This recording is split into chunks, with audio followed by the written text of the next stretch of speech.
for a while, things were good. Almost normal.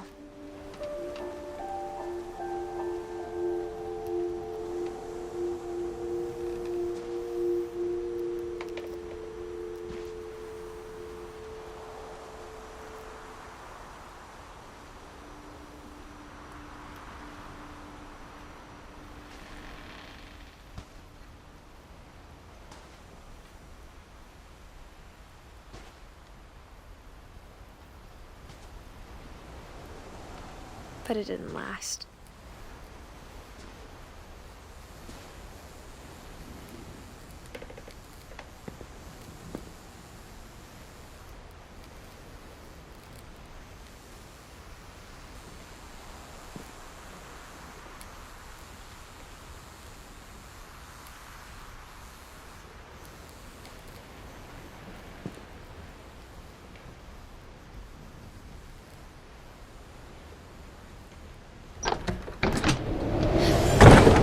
The beginning of the end was Milton's 10th birthday, when Edith gave him a castle.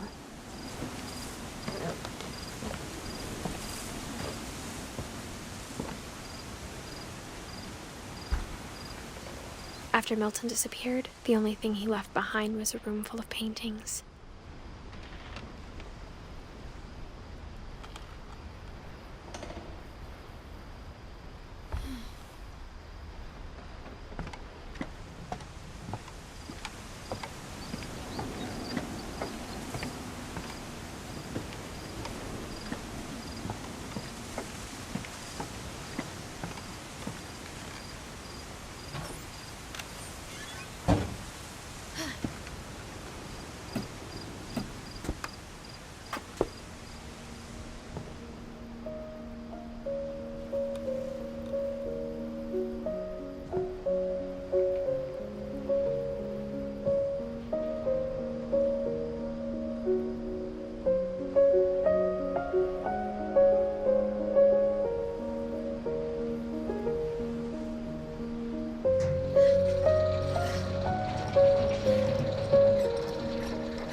Milton Finch in The Magic Paintbrush.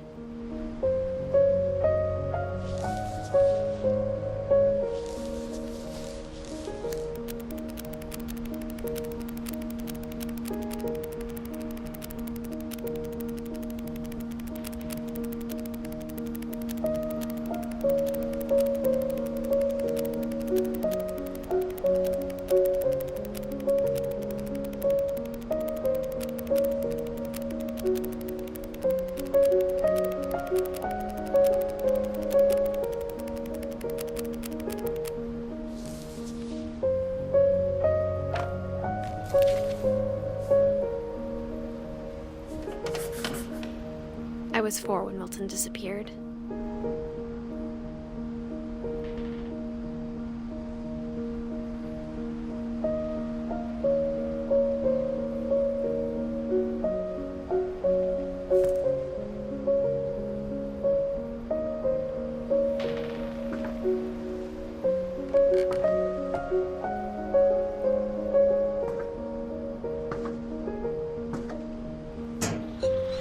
Mom spent months searching for my brother. Then she sealed the doors.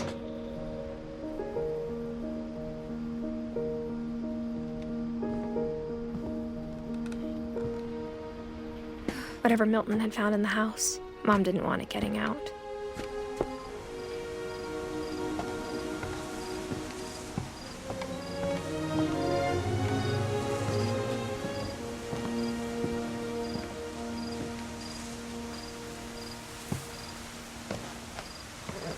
Mom definitely blamed Edie, but I think Louis blamed himself.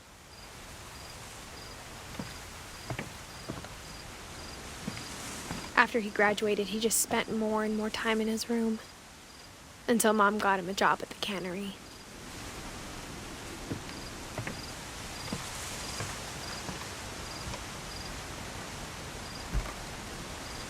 Everyone always told me to stay out of Lewis's room. Except Lewis.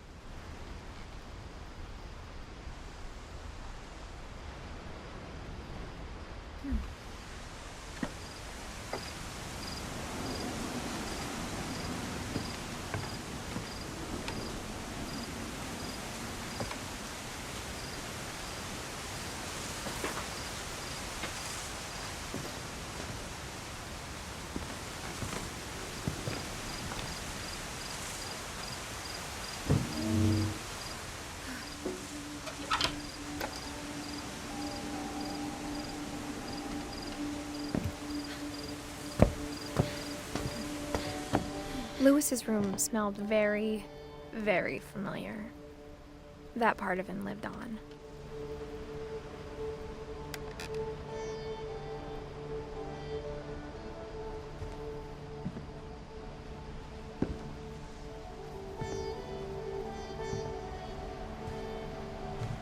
Lewis and I spent a lot of time playing games together, but he was surprisingly bad at them. He died a lot.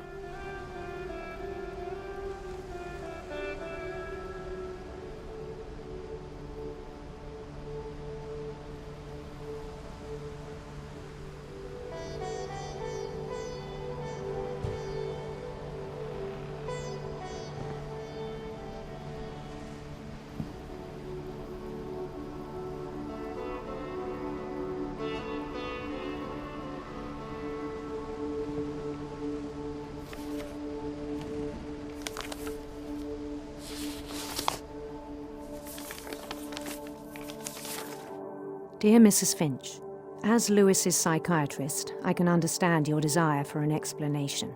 As I see it, the trouble began in January, shortly after we convinced your son to seek treatment for substance abuse. Newly sober, I believe Lewis first noticed the monotony of his daily life.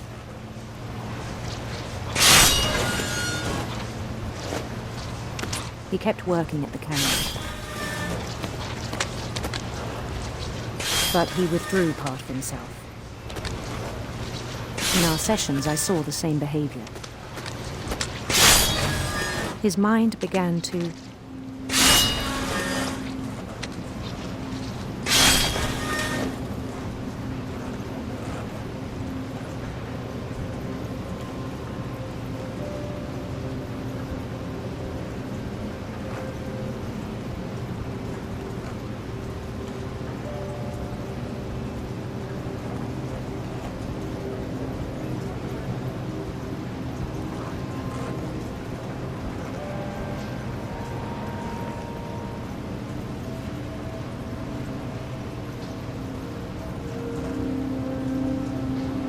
wander.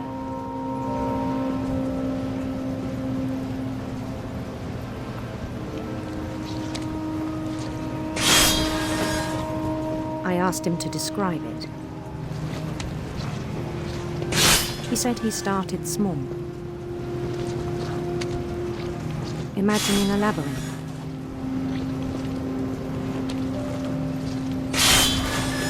He'd feel his way about.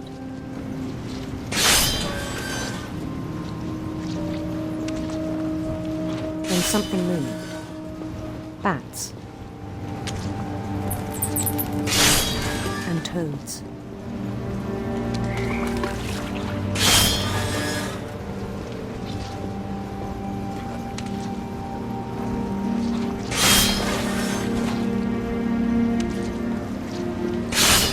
And things that have not names.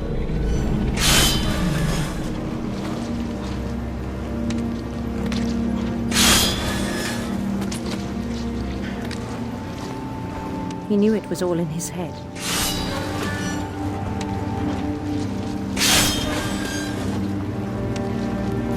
But he took it very seriously.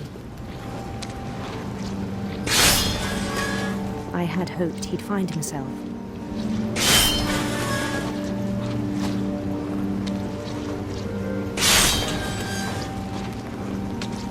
But he found something more.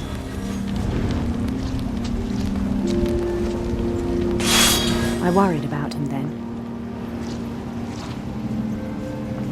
Daydreaming at the cannery.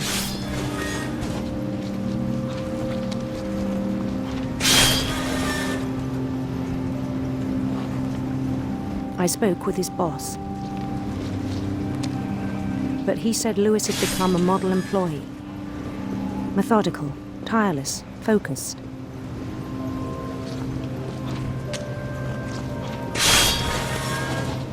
Like a whole new Lewis.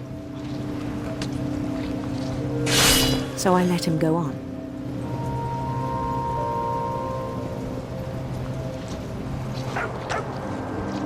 I even encouraged him.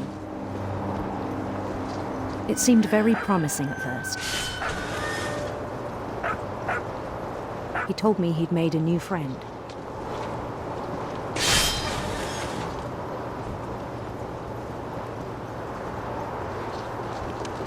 On the edge of a city he named Lewis-topia. He built the city up slowly, brick by brick.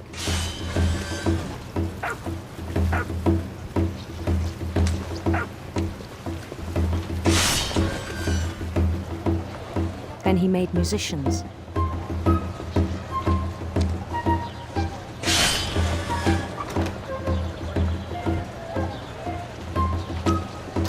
And songs for them to play.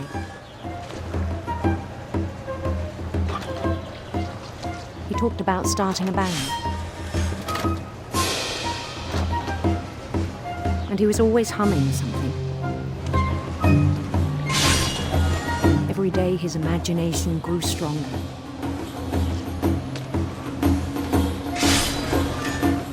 He no longer spoke at the cannery. But his chopping was as reliable as ever. Then one day it struck him that all the cheering crowds, even the stones under his feet, were all in his imagination, so he could do whatever he wished.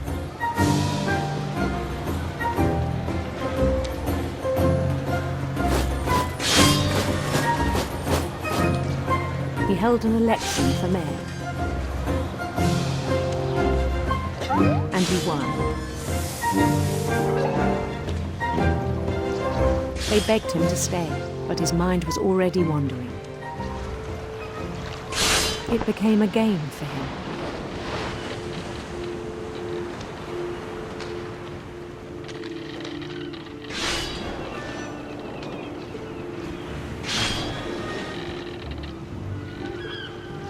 He'd conquer a city, then immediately push on.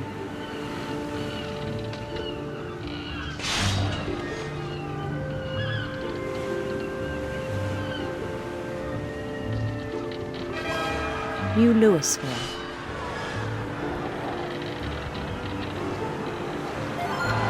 St. Louis. He started drifting away from our reality.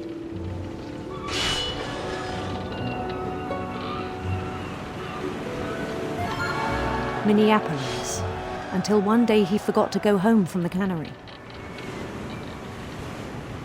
Even as his mother pleaded with him, part of Lewis kept sailing on.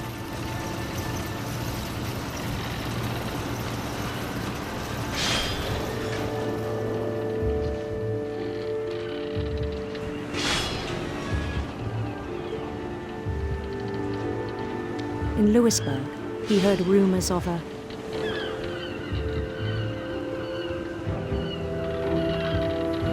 handsome queen.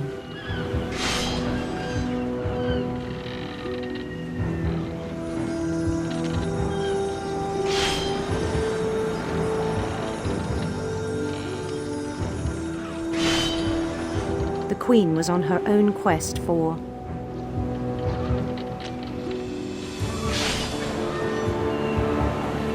sinister serpents.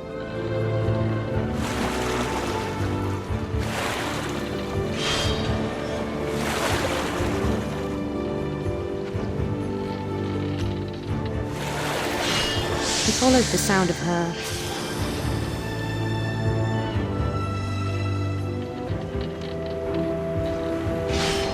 silver harp.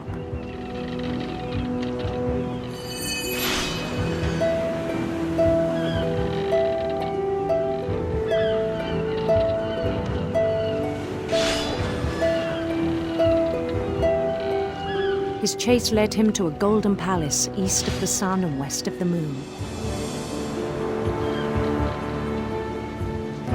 Even then, his logic remained sound.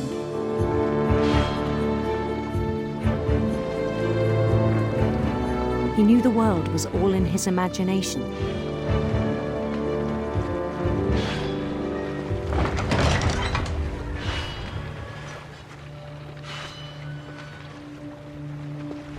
But he was so proud of having created it.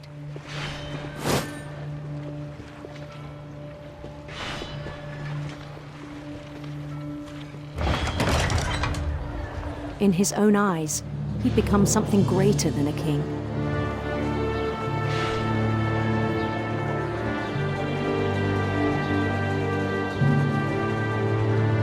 For someone who'd never known success in the real world, I think it was overwhelming. And then it struck him that the real Lewis was not the one chopping salmon, but the one climbing the steps of a golden palace.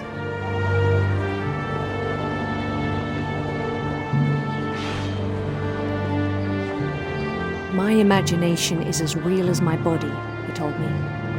It was hard to argue with him.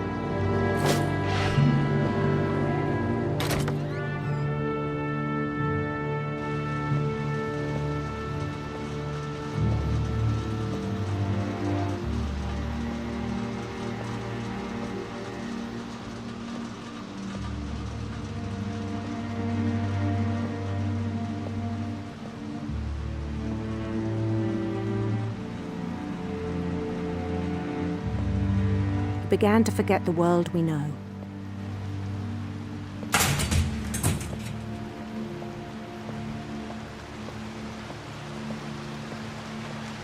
I think it pained him to remember Lewis, the cannery worker.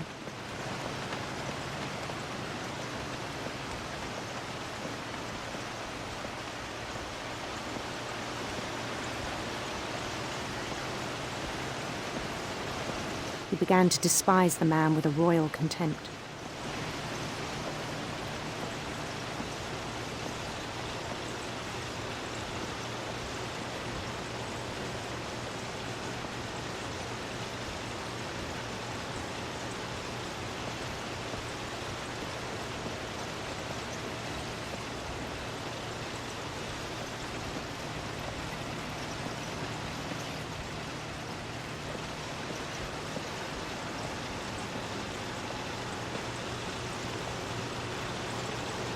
I still thought I could save him. Even after he said he was being crowned king over all the lands of wonder.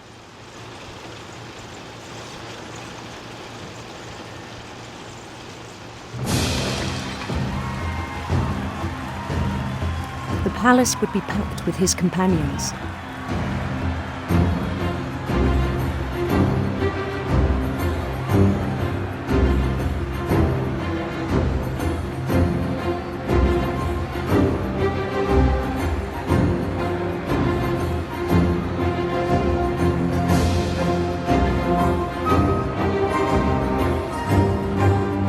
Including the wise Calico who had insisted on advising him.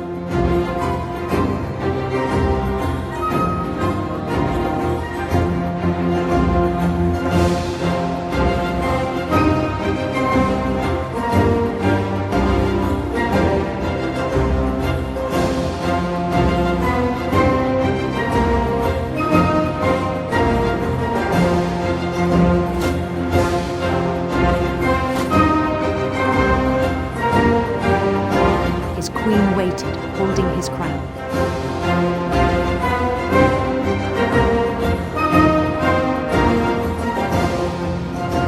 There was only one thing left to do.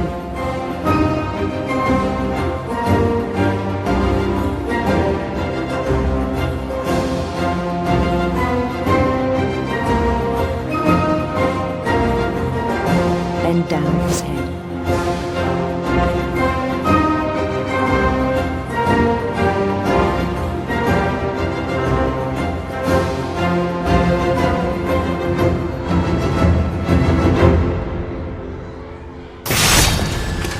I think you know. Mrs. Finch, your son was a kind man who will be missed by all of us who knew him.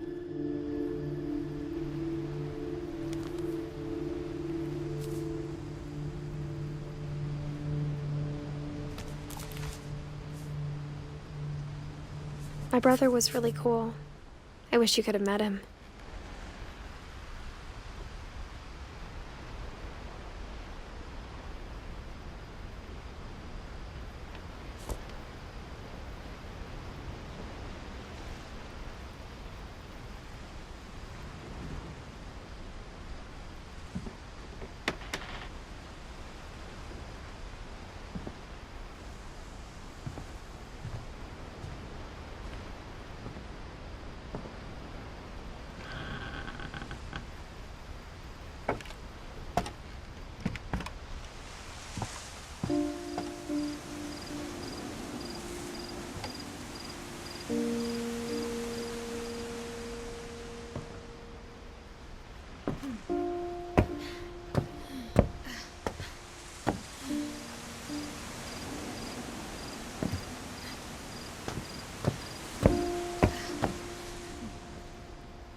On the way back from Lewis's funeral, my mom told me to start packing. She waited until the day before we left to tell Edie.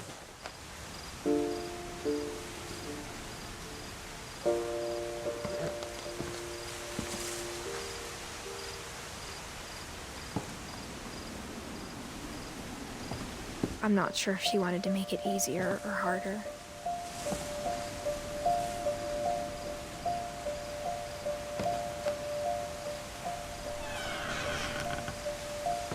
I wish we'd stayed.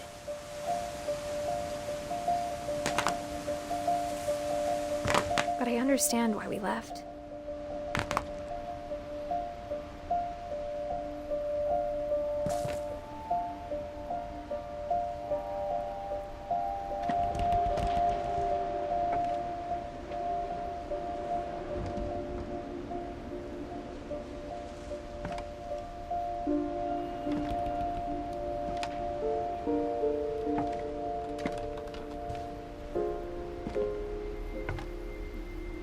My mom ended up leaving everything behind.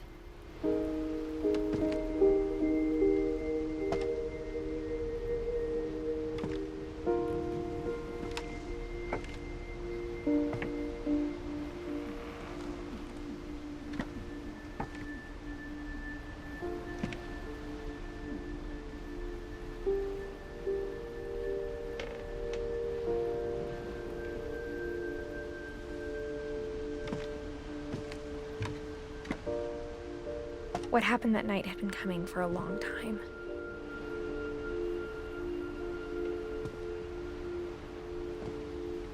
Maybe it should have come sooner.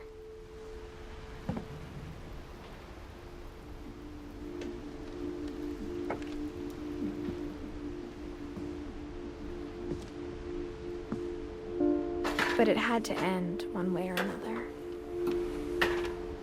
All that's left now was to tell you about that last night.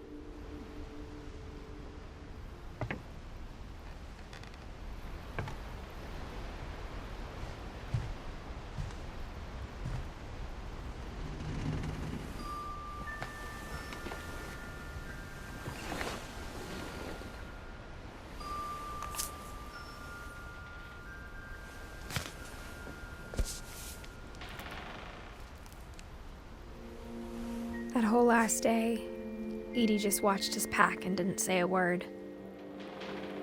Until supper, when she raised her glass and said, "To our final night together, and all our final nights apart.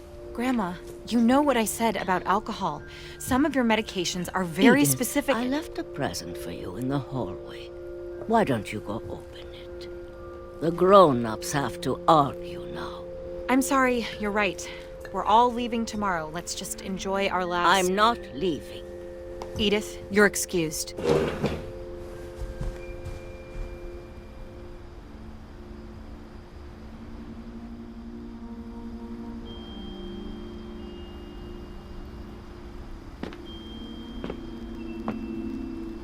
The power had been shut off that morning, but Edie always had plenty of candles.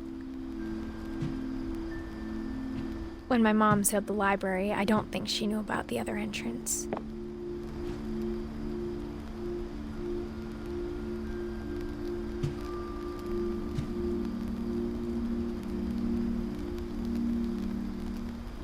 Or that Edie had a key to it.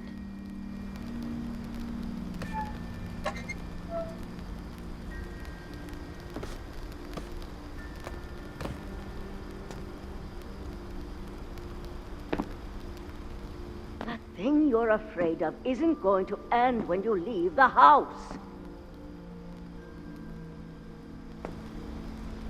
Edith has a right to know these stories. My children are dead because of your stories!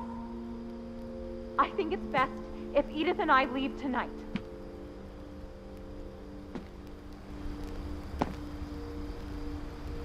We'll have the nursing home send a van for you in the morning, okay?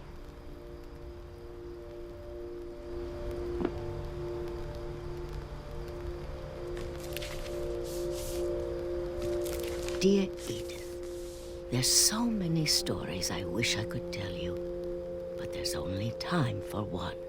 This is about what happened on the night you were born. That night, the tide went way, way out. It was the first and last time I ever saw the old house aground. There'd been an earthquake out in the middle of the ocean. They called it the lowest tide in 1,000 years.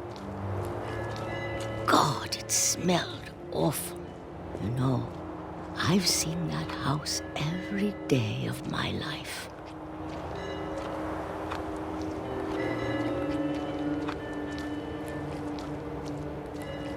But I never thought I'd go back to it.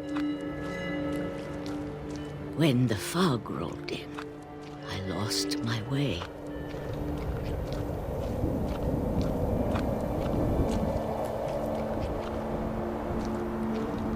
I got turned around.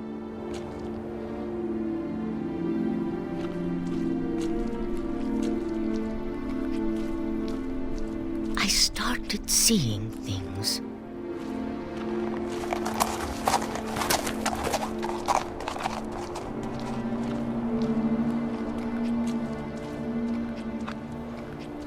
Things I'd forgotten had ever existed.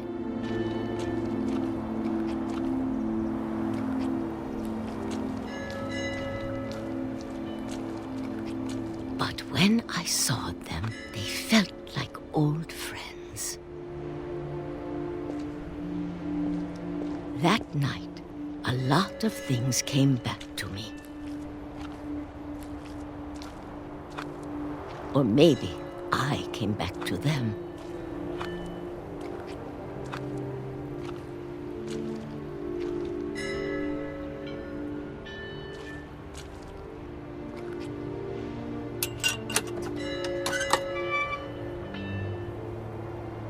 Things I can't explain, but that I need you to try and... Edith, what are you doing in here? It's mine! Edith! Mom, you're gonna rip it! Let go! I kicked and screamed, but Mom dragged me to the car.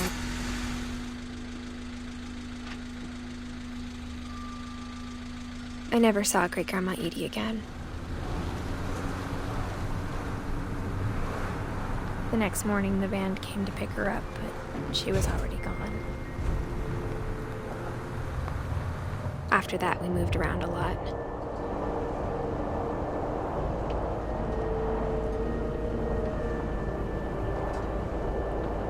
We both tried to make the best of it.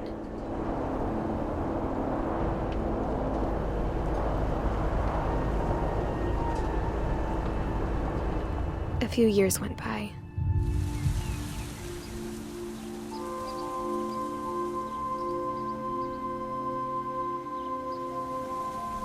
My mom didn't like to talk about it, but she started getting sick a lot.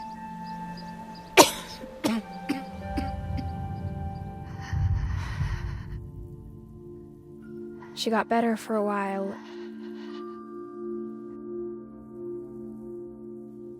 and then she didn't. And then I was alone.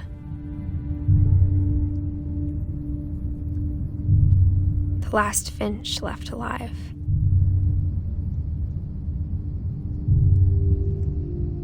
Until I found out about you. I'm still not sure what to tell you about all this. If we lived forever, maybe we'd have time to understand things. But as it is, I think the best we can do is try to open our eyes. And appreciate how strange and brief all of this is.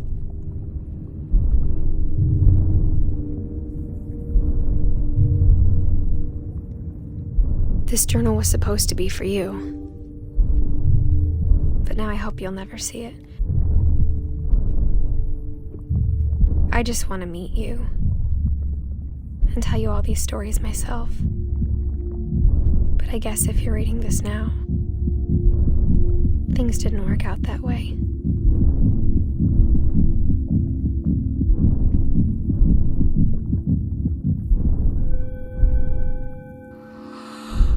This is where your story begins. I'm sorry I won't be there to see it. It's a lot to ask, but I don't want you to be sad that I'm gone.